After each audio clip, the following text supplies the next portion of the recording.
Seja muito bem-vindo a mais um episódio da 5ª temporada do podcast Questão de Saúde. Hoje vamos falar de um tema super importante, que é um tema super falado e, na verdade, ninguém entende bem como funciona isso. Vamos falar de compulsão alimentar e como evitar o desejo por doces.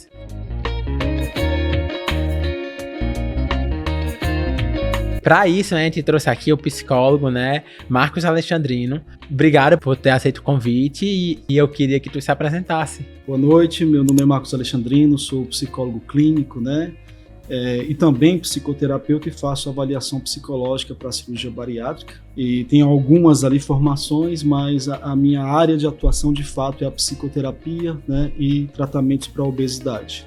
Perfeito, Marco. Muito obrigado por ter aceito o convite. E vamos lá, conversar desse assunto que é tão complexo, tão popular, mas na verdade é muito mais complexo do que a gente vê as pessoas no geral falando, Então, para começar, o que é a compulsão alimentar? Kendi, falar de compulsão é importante que as pessoas, antes de evitar, ou então até mesmo combater um sintoma, ou até mesmo uma psicopatologia, elas compreendam, entendam o que elas estão combatendo. Quando a gente não consegue compreender esse fenômeno psicopatológico, a gente está combatendo literalmente um grande vazio, ou até mesmo desconhecido. Então vamos explicar aqui mais ou menos o que é compulsão, Aí a gente vai para a compulsão alimentar. Na modernidade é muito complexo a gente trabalhar somente o combater a doença sem você entender que tipo de tratamento a gente tem, que tipo de avanço a gente teve ao longo da história. O mundo que a gente criou é um mundo para não humanos, então a gente precisa humanizar, e nessa humanização a gente precisa entender o sujeito de uma forma bem ampla. Por isso que a minha atuação como psicólogo ela não vale de nada se eu não entender a sua área, ou do nutri, ou do endócrino, então o sujeito e sempre será um olhar multifatorial, A gente precisa desse olhar multidisciplinar. A compulsão nada mais é do que compensar. A compensação, ela traz para o paciente uma forma rápida de um alívio de uma angústia, de seus medos e de vazio.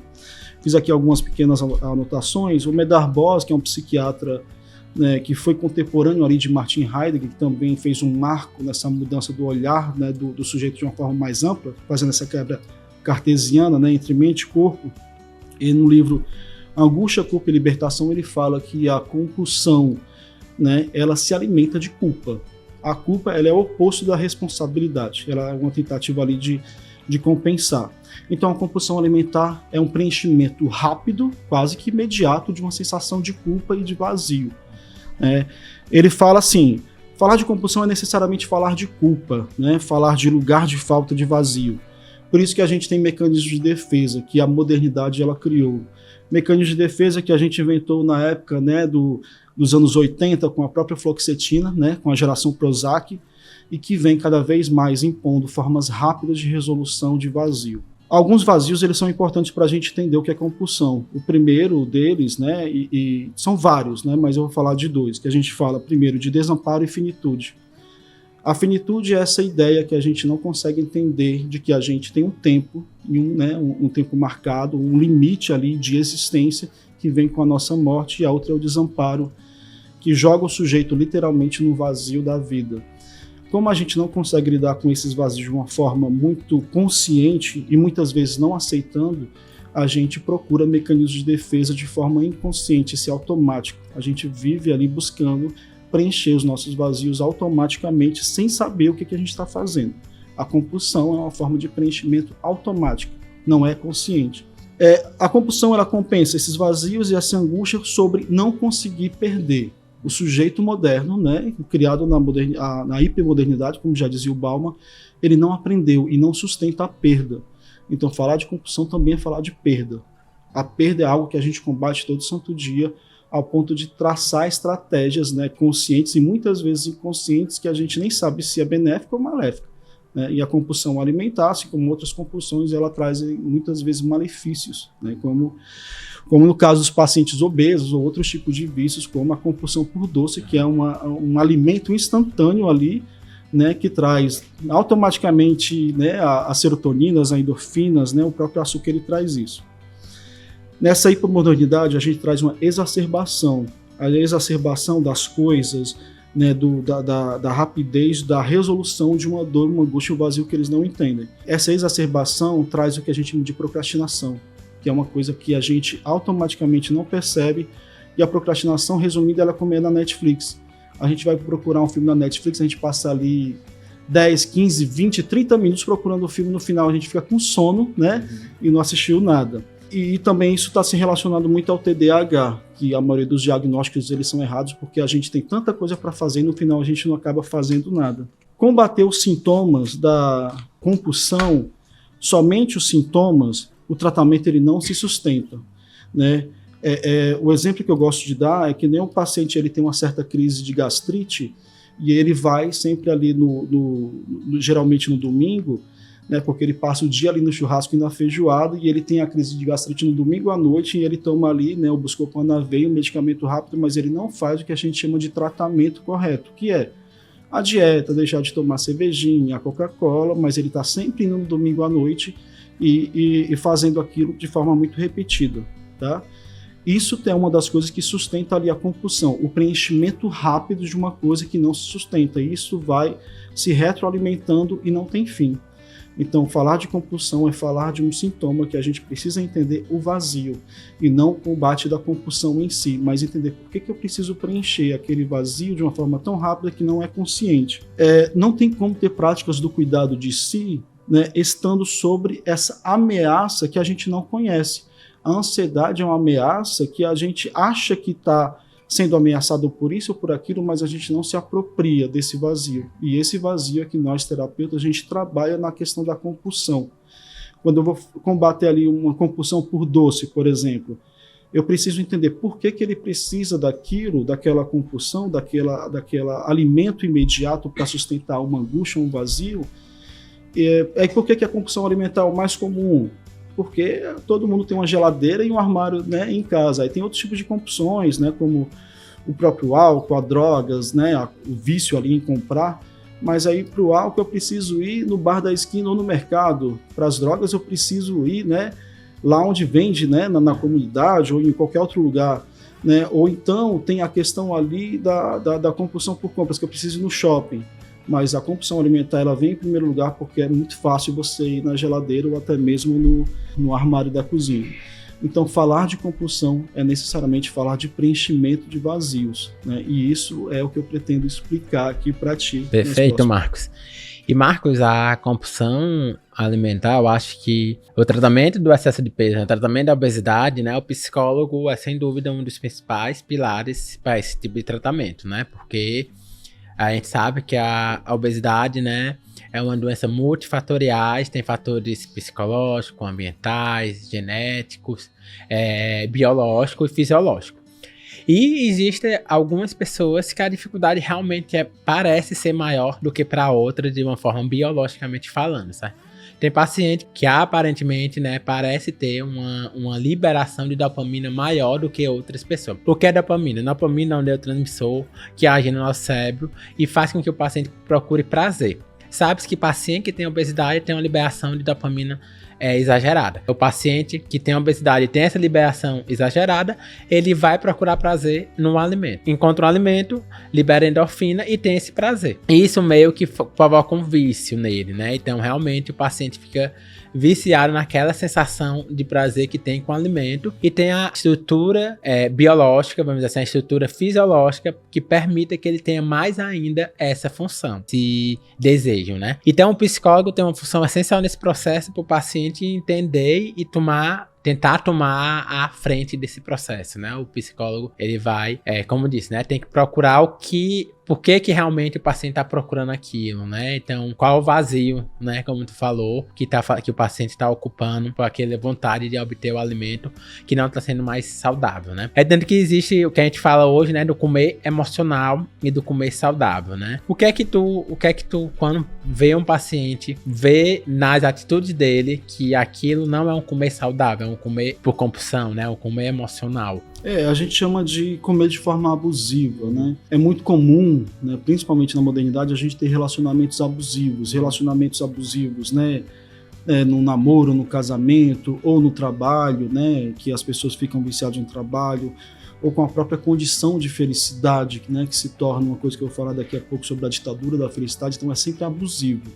A gente está sempre ali ultrapassando os nossos limites, inclusive até nossos limites humanos, que a nossa condição é muito frágil e vulnerável, então a gente não respeita a nossa humanidade. Essa questão do preenchimento ali rápido, né, da própria serotonina, as dopaminas principalmente, isso traz o que eu falei no início com relação a esse vazio em que a psicologia, a própria psicanálise explica que é uma coisa nossa e jamais será preenchido, né? Como diz a psicanálise, só é preenchido na hora da morte.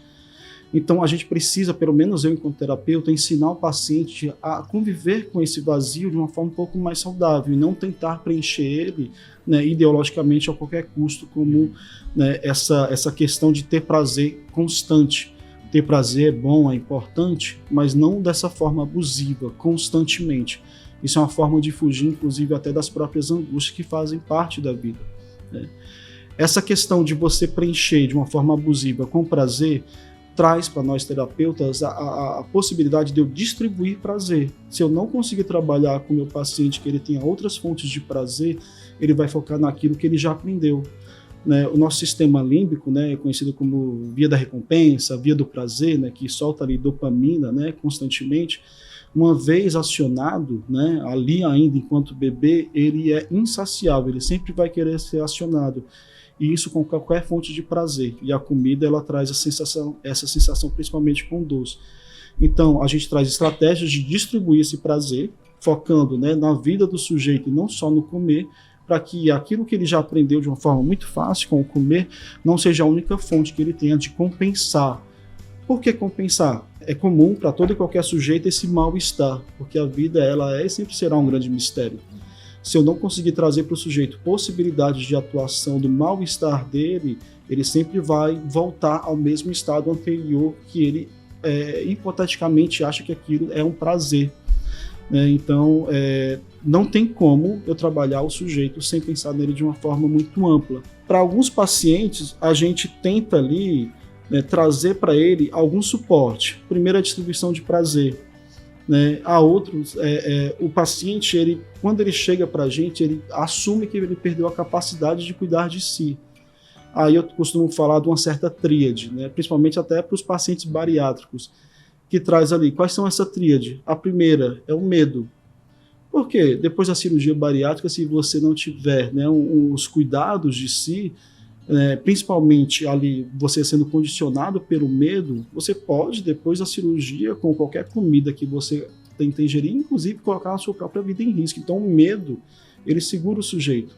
E a gente precisa de coisas para conduzir a nossa existência, porque nós, por si só, a gente não consegue conduzir. A outra é a motivação. É muito fácil você se motivar quando você está ali olhando no espelho e vê o seu corpo emagrecendo, né, e aquilo motiva. É um sistema de recompensa automático que aquilo ali vai causando dopamina, ocitocina, serotoninas e etc. E a outra é a fiscalização. Como o sujeito perdeu a capacidade de cuidar de si, nessa fiscalização, que é nós da equipe médica, né, a rede de apoio, a família, a própria sociedade em si que cobra, isso segura o sujeito. Mas nós, por nós mesmos, a gente perde a capacidade de ser consciente dos nossos atos, até mesmo porque é aquilo que eu costumo explicar. A nossa consciência, né, a nossa capacidade de racionalizar é só 10%. 90% da nossa existência é irracional, é inconsciente, né, que é um animal com fome, é instinto puro, que a gente chama de pulsão de morte, que é um movimento destrutivo e autodestrutivo. Se a gente deixar os nossos instintos, né, seguirem por conta própria, eles vão nos destruir. Então a gente precisa de forças que vêm de fora, fiscalização, do medo, da vergonha, da angústia, para segurar os nossos instintos, porque se a gente viver nesse modo automático, né, muito comum na modernidade, a gente não vai parar de querer compensar esse mal-estar. Então essa tríade que eu gosto, né, que essa fiscalização, uma certa tutela, se eu não tiver o outro para cobrar de mim, eu por mim mesmo, eu deixo de cuidar de mim. Então isso é muito comum para os pacientes. Aí por isso que faz terapia toda semana, aí tem eu lá para encher o saco, aí tem o cirurgião e a gente cobra mesmo até um dia ele internalizar esse movimento e conseguir cuidar de si mesmo, né? E aí a gente tá falando de uma coisa crônica, né? A gente tá falando, usando a obesidade, como eu falei, que existe, que além de toda essa parte psicológica, existem mecanismos fisiológicos envolvidos nisso, né? Que deixa a compulsão alimentar, vamos dizer assim, mais difícil de ser controlado. Então, a equipe pensar que está tratando lá um obeso, um paciente que tem obesidade, que emagreceu, é muito importante perceber que a doença já está lá, né? Então, a gente tem que controlar isso, né? Tem que, como disse, né? Controlar esses instintos, né? Porque realmente dizer, curar, é difícil a gente dizer, o paciente está curado. Tu dá alta dos teus pacientes. Não, na verdade, o paciente, ele que se dá alta, quando ele percebe que ele consegue cuidar de si mesmo, né? Que aquele tempo, né, de terapia fez ele, né, ter essa tomada de consciência, isso ele... Porque o objetivo do terapeuta é tornar-se dispensável para o seu paciente, né? Como já dizia Roberto Sá, então, quando eu me torno dispensável, ele aprendeu a cuidar de si mesmo. Mas esse olhar, né, multifatorial é muito importante, porque tem muitas pessoas que têm esse, né, esse preconceito. Você não conseguiu emagrecer porque você é um preguiçoso. Não, a obesidade é uma doença metabólica. Por isso que todo mundo precisa, né, ocupar o seu lugar, o nutri, o cirurgião, o endócrino, o psicólogo, e é importantíssimo. Mas tem muitas pessoas que olham de fora e só veem o julgamento, principalmente na sociedade leiga, que não conhece, né, de forma científica o que é uma obesidade, e muito menos uma compulsão, acaba que piorando, né, a possibilidade daquele paciente conseguir cuidar de si e se tratar. E ele acaba que recuando e só, né, ali fugindo, né, nos seus modos, né, de tentar compensar esse mal-estar. É porque nenhum momento a gente diz que isso é fácil, né? Pelo contrário, é justamente o contrário, é muito difícil. Então, por isso que é tão importante o paciente ter conhecimento, primeiro, que ele precisa de ajuda, né? Que pode ser uma ajuda que vai durar 1 ano, 1 mês, ou vai durar 10 anos, 20 anos. Que isso, como tu mesmo falou, o próprio paciente que vai se dar alta, né? Mas, realmente, nesse começo, ele precisa de alguém que busque isso nele, né? Que direcione, né? Que ensine, até mesmo porque, né? Cuidar de si é um grande desafio, né? Então, assim... É o que a gente chama de repetição mecânica. É a mesma ideia da tabuada. A gente tem ali, né, no nosso ensino primário, nas primeiros dias de aulas, a tabuada. A gente não sabe nada, mas quando chega no final do ano, por repetição mecânica, eu já consigo de cor a tabuada. Então, existem algumas formas de você aprender, né, ter a tomada de consciência, como a gente diz. É pela repetição mecânica, como já dizia o Vallon, e pelo afeto, como já dizia o Vygotsky. Mas geralmente o afeto, né, a gente aprende pelo amor, pela dor. Não, a gente só aprende pela dor. O amor, ele traz o que a gente chama de zona de conforto. A gente não quer perder aquele bem-estar, então a gente protege, muitas vezes de uma forma até cega, aquele lugar de conforto. Mas a dor, ou ela, né, faz o sujeito sucumbir, ou ela de fato ensina, como já dizia o Nietzsche, aquilo que não me mata, de alguma forma vai me fortalecer, aquilo que não me mata me fortalece. Então, essa repetição mecânica é o que a gente, quanto profissional, ensina para o paciente até um dia ele ter ou não, é uma possibilidade, essa tomada de consciência e ele conseguir cuidar de si mesmo. Mas é um desafio, não é fácil, algumas pessoas conseguem, outras não, né? É muito difícil de cuidar de si nessa loucura que a gente vive hoje em dia, de a gente viver nesse modo automático. Como já dizia o próprio Heidegger, é uma vida mediana, né, do homem médio, por isso que ele chama de mediocridade, que a gente só consegue olhar para nós mesmos quando, né, a vulnerabilidade, a doença ou até a própria desgraça bate na porta, né? Como vem a obesidade em alguns graus muito elevado ali, que coloca essa comorbidade como um risco de vida, né? Como a gente já sabe que mata são as comorbidades, né? Que traz ali um risco de fato de vida para o paciente. É um grande desafio, né? Mas essa tríade, como eu falei, principalmente essa fiscalização, é o que sustenta o nosso tratamento. E faz ser realmente duradouro, né? Porque pensando aqui especificamente na cirurgia bariátrica, que acaba sendo uma área importante da tua atuação, né? E é minha área, né? É o paciente que faz a cirurgia bariátrica porque ele precisa de um tratamento. Ele só opera o paciente que precisa de um tratamento. Se ele precisa de tratamento, então tem um componente aí, deve ter um componente de compulsão alimentar importante nisso.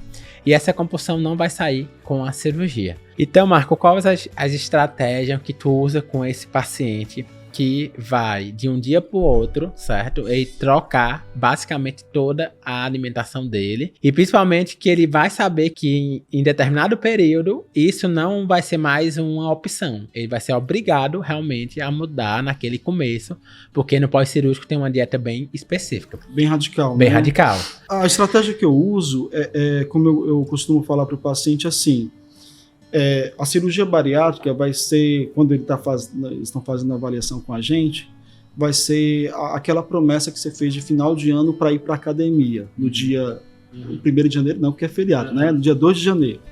Então, aquela avaliação, isso vai ser a promessa. A cirurgia vai ser a sua inscrição na academia no dia 2, porque dia 2 de janeiro as academias são lotadas, né? Só que assim, dentro dessa possibilidade, porque é muito fácil, né? Todo mundo consegue chegar ali na academia no dia 2, faz, né, a inscrição, faz o pagamento ali do pacote, seja lá o que for. E o nosso trabalho é estender esse pacote, né? O paciente, eu tenho dinheiro ali, mas eu só consigo pagar o pacote da academia por 3, 6 meses. Então, quanto mais a gente estende isso, mais a gente segura como ele pode cuidar de si, porque mexe no bolso, aí o paciente, né? O paciente não, pessoa que vai para a academia, ele se obriga a ir por quê? Mexer no bolso. Então, primeiro dia da academia é a cirurgia. Aí o que a gente faz? Simbolicamente, estou fazendo uma analogia ali. Você vai contratar um personal trainer. É onde a gente entra na substituição da compulsão por outra. Nesse personal trainer entra aquela tríade que eu falei, né? O medo, a fiscalização e a motivação.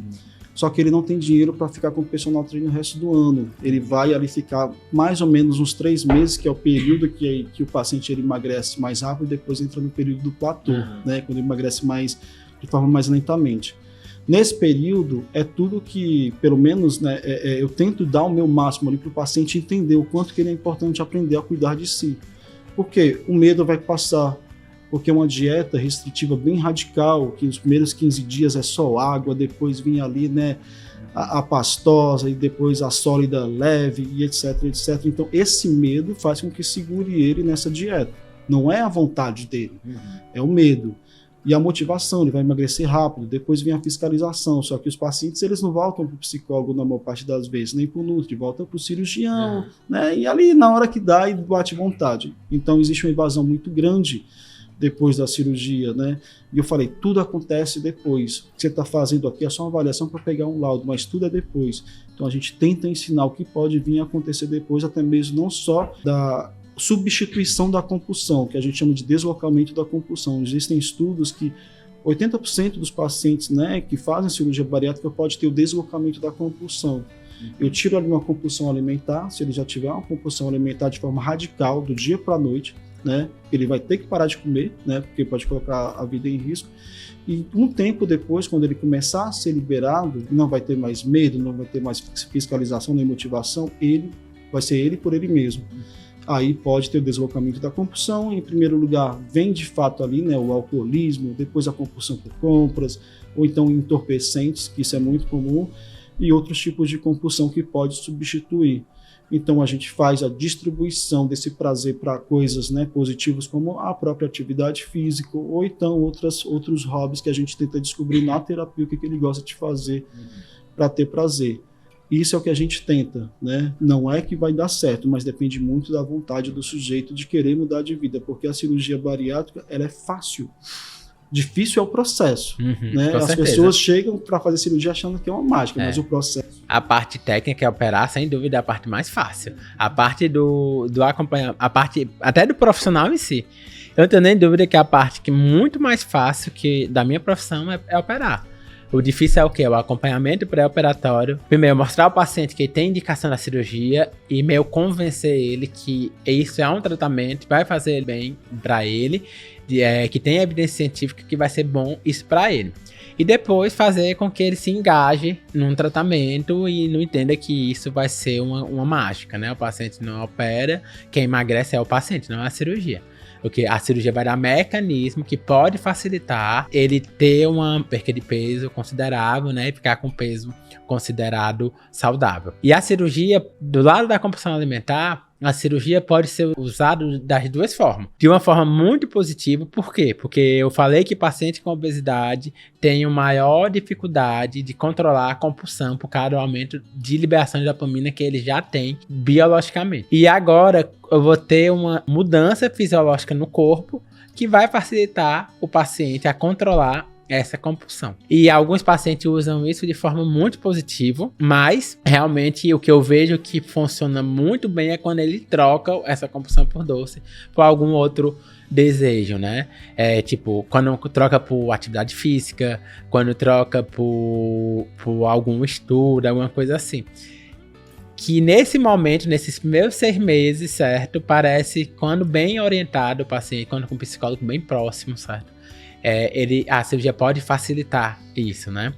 Mas da mesma forma, existe justamente o oposto, que é trocar aquele desejo que ele tinha pelo doce, que agora ele não vai mais obter, que diminui realmente o desejo. O paladar muda, a vontade muda, entendeu? E tem a limitação física também, de ele come, vai comer um pouco e vai ficar saciado. Aí fica saciado biologicamente e tem vezes que ainda quer aquele prazer gerado com a comida, que não vai ser que não vai conseguir suprir totalmente. Então acho que é aí que entra muito o trabalho do psicólogo, né? Que é tentar mostrar a ele usar a cirurgia do lado positivo, né? E eu imagino que tu encontre também paciente que use dele de uma forma negativa, como eu disse, né? Troca vício. E nesse paciente, Marcos, como é que é a abordagem dele, assim? Uma coisa que você falou que eu achei interessante, que é a questão da saciedade, né? A saciedade ela é muito confundida e até mesmo não compreendida pelo próprio sujeito, né? Porque acha que a saciedade é comer e o bucho tá cheio, né? Aí depois fica ali passando mal, tomando um sorrisal e acha que tá tudo bem. Mas a saciedade é um fenômeno, é uma comunicação entre cérebro, intestino, né, estômago, que demora ali em torno de 20, 25 minutos, por isso que a gente pede, coma devagar. A gente precisa desse tempo, né? É que nem eu ter um prato de comida que eu sou habituado a comer, mas divide esse prato no meio. Espera 25 minutos. Eu sei que você vai ficar com vontade, mas espera 25 minutos, você vai ver que aquela vontade vai passar. Vontade e saciedade são coisas completamente diferentes, né? O paciente que ele não consegue entender isso no processo, essa vontade continua, porque vem a fome emocional, né? E a saciedade, ele acabou que acostumando o organismo dele de forma errada, achando que era saciedade, mas não era.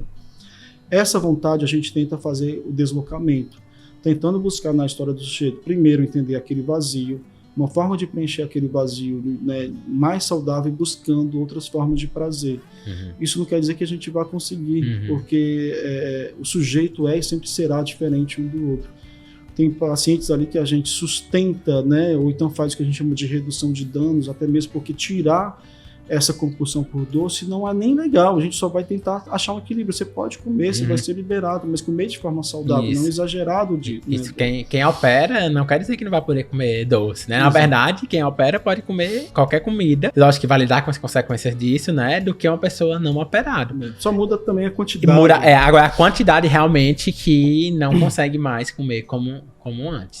E essa quantidade que o que causa ali a saciedade, né, de uma forma rápida, é que muitos deles não entendem e querem voltar a comer como comia antes e acaba que exagerando, né? Depois de 1, 2 anos tem o reganho ou então desloca a compulsão para algum desejo ali um pouco destrutivo e a gente tenta deslocar. É que nem dizem que é com outro amor que a gente cura, né? Porque faz essa substituição rápida, então a gente tenta substituir rápido por alguma coisa, né, mais benéfica para o paciente e tentar mostrar para ele outras formas de prazer e não deixar ele voltar a sentir esse vazio, eu não consigo mais comer isso porque o paciente olha para a comida, tenta comer na mesma quantidade de antes, aí passa mal, aí vem um dump, vem, né, todo aquele mal-estar e às vezes sente dor, bate no hospital, que isso é bem comum também, né? Então a gente tenta fazer esse deslocamento, mas é um desafio, porque muitos pacientes que fazem a cirurgia, muitos não voltam para a terapia, e todos os meus laudos ele tem ali fazer terapia, mas um bocado só acha que consegue cuidar de si, a gente só vê um tempo depois, né, quando a vida já deu continuidade após a cirurgia e alguns fazem, né, se perdem. Que tem reganho, né? E outras coisas que aparecem. E a gente tem que estar super aberto para receber esse paciente, né? Com certeza, né? Pra... A gente não pode ficar julgando. Eu explico que isso é uma possibilidade que pode acontecer, mas que a gente está ali para receber. Isso. Porque se a gente vê que a obesidade é uma doença crônica, então merece tratamento crônico. E o paciente pode ter dificuldade de continuar esse tratamento e isso dificultar que ele tenha um bom resultado. E quando o paciente sente, né, que tá assim, né? Por exemplo, eu tenho um paciente que não quer voltar pra mim porque acha que não perdeu o peso que deveria perder. Aí fica com vergonha. Que é justamente a tríade, né, também isso. E é justamente esse paciente que deveria mais voltar pra mim, né? Esse paciente que mais deveria ir pro psicólogo. Por quê? Porque ele tá precisando de uma ajuda maior nesse momento. Coloca na cabeça que tem que ter aquele resultado, aí era pra perder 10 quilos, aí perde 7, aí fica envergonhado e não quer voltar e acaba que empurrando ali com a barriga e procrastinando, porque não é uma receita de bolo, não tem como, você perde 10 quilos no primeiro mês, não, isso é são organismos diferentes, metabolismos diferentes, né, então tem que explicar para ele, você é você e acabou, né, isso não quer dizer que isso vai funcionar para um e para outro. É muito melhor se comparar com ele mesmo, né, do que comparar com o outro. Exatamente, né? Quem ele era antes e quem ele está sendo depois. Perfeito. Marcos, muito bom, viu? Nossa, é um episódio bem denso, né? Mas eu acho que deu pra gente entender muito melhor e principalmente entender o quanto isso é complexo, enquanto a saúde mental nesse processo, né? Enquanto a compulsão alimentar merece um tratamento bem específico e merece que o paciente entenda que ele precisa disso, né? E muito feliz com esse episódio, aprendi muito aqui contigo hoje. E eu queria, Marcos, que tu desse um recado final. Assim, enquanto deslocamento da compulsão, é importante que o sujeito ele tenha uma certa criatividade, né? Uma certa, como já dizia Nise da Silveira, que ela colocava o hífen, loucure-se. A loucura, ela, para nós, psicoterapeutas, ela também é um ato de libertação. Uma das coisas que é um grande inimigo, não só da saúde mental, mas também da obesidade, a gente chama de rotina. A nossa rotina é um dragão que faz a gente viver nesse modo automático e a gente, sem perceber, passou o tempo e foi. Então, a loucura, a criatividade, né? E a Nise, ela coloca, loucura, seja criativo, se reinvente, mude, né?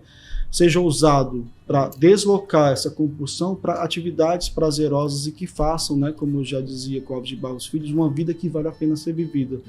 E nessa vida que vale a pena ser vivida, a gente não precisa de compulsões destrutivas para dar prazer. Se vale a pena, vai ser um motivo para você acordar e ficar bem com aquilo que você escolheu para si. Ser criativo e ousado vai ajudar um bocadinho nesse processo. Perfeito, Marcos. Marque, como é que a gente vai para te encontrar nas redes sociais? Meu Instagram é psicólogo Marcos Alexandrino, psicólogo _ Marcos Alexandrino. Tô lá. Perfeito, Marcos. Muito obrigado, viu? Novamente, como eu disse, é um episódio muito denso. E deu pra aprender muito e eu tenho certeza que vai ser muito importante muitos dos nossos ouvintes ver esse episódio para dar alguns estralos assim nele, né? Eu acho que é importante ter esses gatilhos, né? Esse gatilho do lado positivo, né? Sim, né? Foi um prazer, viu, Fernando? Obrigado, Marco. Pessoal, é isso, né? Finalizando mais um episódio do Questão de Saúde. Lembrando, para quem não segue o Questão de Saúde no Instagram, é uma Questão de Saúde 1. Importante também para quem não se inscreveu no YouTube, no canal, é uma Questão de Saúde. E é isso, pessoal. A gente termina aqui esse episódio e até a próxima semana.